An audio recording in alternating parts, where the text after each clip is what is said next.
Shalom, selamat pagi Bapak Ibu Saudara sekalian. Pagi hari ini kita akan kembali melanjutkan pembacaan Alkitab kita yang terambil dari Yohanes 7 ayat 14 sampai 24. Nah, judul perikop itu adalah kesaksian Yesus tentang dirinya. Saya akan membacakan bagian firman Tuhan ini bagi Bapak Ibu Saudara sekalian. Kesaksian Yesus tentang dirinya. Waktu pesta itu sedang berlangsung, Yesus masuk ke bait Allah lalu mengajar di situ. Maka heranlah orang-orang Yahudi dan berkata, bagaimanakah orang ini mempunyai pengetahuan demikian tanpa belajar? Jawab Yesus kepada mereka, ajaranku tidak berasal dari diriku sendiri, tetapi dari Dia yang telah mengutus aku. Barang siapa mau melakukan kehendaknya, ia akan tahu entah ajaranku ini berasal dari Allah, entah aku berkata-kata dari diriku sendiri. Barang siapa berkata-kata dari dirinya sendiri, ia mencari hormat bagi dirinya sendiri. Tetapi barang siapa mencari hormat bagi Dia yang mengutusnya, ia benar dan tidak ada ketidakbenaran padanya. Bukankah Musa yang telah memberikan hukum Taurat kepadamu? Namun tidak seorang pun di antara kamu yang melakukan hukum Taurat itu. Mengapa kamu berusaha membunuh aku? Orang banyak menjawab, engkau kerasukan setan. Siapakah yang berusaha membunuh engkau? Jawab Yesus kepada mereka, hanya satu perbuatan yang kulakukan dan kamu semua telah heran. Jadi Musa menetapkan supaya kamu bersunat. Sebenarnya sunat itu tidak berasal dari Musa tetapi dari nenek moyang kita. Dan kamu menyunat orang pada hari Sabat. Jikalau seorang menerima sunat pada hari Sabat supaya jangan melanggar hukum Musa. Mengapa kamu marah kepadaku karena aku menyembuhkan seluruh tubuh seorang manusia pada hari Sabat? Janganlah menghakimi menurut apa yang nampak, tetapi hakimilah dengan adil. Saudara yang dikasihi Tuhan, di dalam perikop yang baru saja kita baca ini, Kristus kemari mengajar di bait Allah. Nah, satu ketika Kristus sedang mengajar di bait Allah, banyak orang yang kemudian mendengarkan pengajarannya itu kemudian menjadi sangat heran dengan pengetahuan yang dimiliki oleh Kristus. Karena Kristus tidak belajar di bawah salah satu rabi besar pada saat itu, atau guru besar pada saat itu. Kristus kemudian menggunakan kesempatan itu untuk menjelaskan tentang dirinya. Saudara, salah satu hal yang menarik dari penjelasan Kristus tentang dirinya, tentang bagaimana kenapa orang Yahudi tidak bisa menerima dirinya, tercatat dalam ayat 16 sampai 17.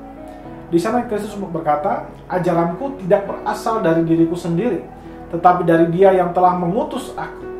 Barang siapa mau melakukan kehendaknya, ia akan tahu entah ajaranku ini berasal dari Allah, entah aku berkata-kata dari diriku sendiri. Di bagian ayat ini Kristus menjelaskan bahwa pengajarannya tidak berasal daripada dirinya sendiri, tapi dari Bapa yang mengutus Dia. Lebih jauh ia menjelaskan bahwa mereka yang menolak Kristus, mereka menolaknya bukan karena ajarannya berbeda dengan ajaran Bapa atau ajaran kitab suci, tapi karena di dalam hati mereka tidak mau melakukan kehendak Allah. Saudara, seringkali ketika kita sulit menerima ajaran Alkitab, itu bukan karena ajaran itu merupakan ajaran yang salah, tapi karena kita sendiri tidak mau melakukan kehendak Allah. Kebenaran-kebenaran diajarkan di situ berbeda dengan harapan-harapan kita. Karena itu kita tidak mau mendengarkan itu, dan kadang-kadang kita bilang bahwa itu bukan ajaran Alkitab. Karena itu saudara, kita harus merendahkan hati kita dan mendengarkan atau membaca firman Tuhan.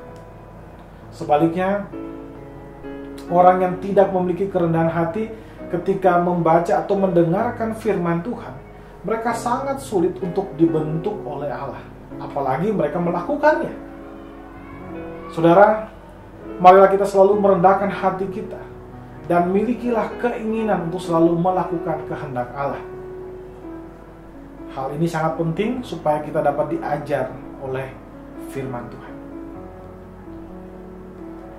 Saudara, mari kita mengambil waktu sejenak untuk merenungkan firman Tuhan yang baru saja kita dengar. Saudara, sudahkah saudara memiliki kerinduan yang dalam di dalam hati saudara untuk melakukan kehendak Allah? marilah kita mengambil waktu sejenak untuk mendoakan hal tersebut. Berdoalah untuk meminta anugerah Allah memampukan saudara untuk memiliki keinginan untuk melakukan seluruh kehendak Allah.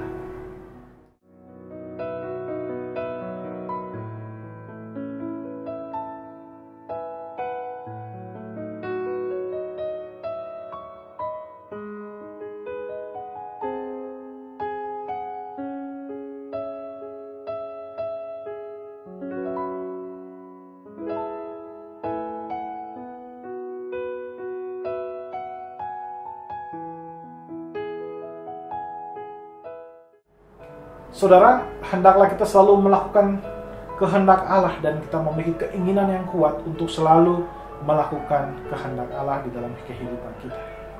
Mari saudara, kita tundukkan kepala, kita berdoa. Ya Allah Bapa kami bersyukur buat kasih dan setiamu kepada kami. Terima kasih buat penyertaan-Mu dalam istirahat malam tadi Tuhan. Dan pagi hari ini kami boleh bangun itu hanya karena penyertaan-Mu bagi kehidupan kami. Bapa, terima kasih juga buat firman-Mu yang sudah mengajarkan kami tentang bagaimana kami harus memiliki keinginan untuk melakukan kehendak-Mu di dalam seluruh kehidupan kami. Ajar kami dan bimbing kami Roh Kudus, kuatkan kami, berikan kami kemampuan untuk melakukan kehendak Bapa, sehingga kami dapat serupa dengan gambar anaknya, yaitu Kristus Yesus Tuhan kami. Kami juga menyerahkan semua aktivitas kami pada hari ini ke dalam tangan-Mu Tuhan. Ketika kami akan berangkat ke tempat kerja kami, Engkau jagai sertai kami, jauhkan daripada yang jahat. Ketika kami bekerja, Engkau menyertai kami sehingga pekerjaan yang kami kerjakan itu sungguh mempermuliakan nama-Mu Tuhan. Dan ketika kami kembali ke rumah kami, ke keluarga kami, Engkau jagai dan sertai kami Tuhan, supaya kami bisa berkumpul dengan keluarga kami tanpa kekurangan suatu apapun juga. Sehingga kehidupan kami sungguh menjadi suatu kemuliaan bagi nama-Mu Tuhan, suatu kehidupan yang disertai terus oleh Engkau Tuhan. Terima kasih Bapa, kami serahkan kehidupan kami seluruhnya ke dalam tangan pengasihan-Mu saja. Dalam nama Kristus Tuhan kami berdoa. Haleluya. Amin. Amin. Bapak Ibu Saudara yang dikasihi Tuhan, selamat pagi, selamat beraktivitas dan Tuhan Yesus memberkati.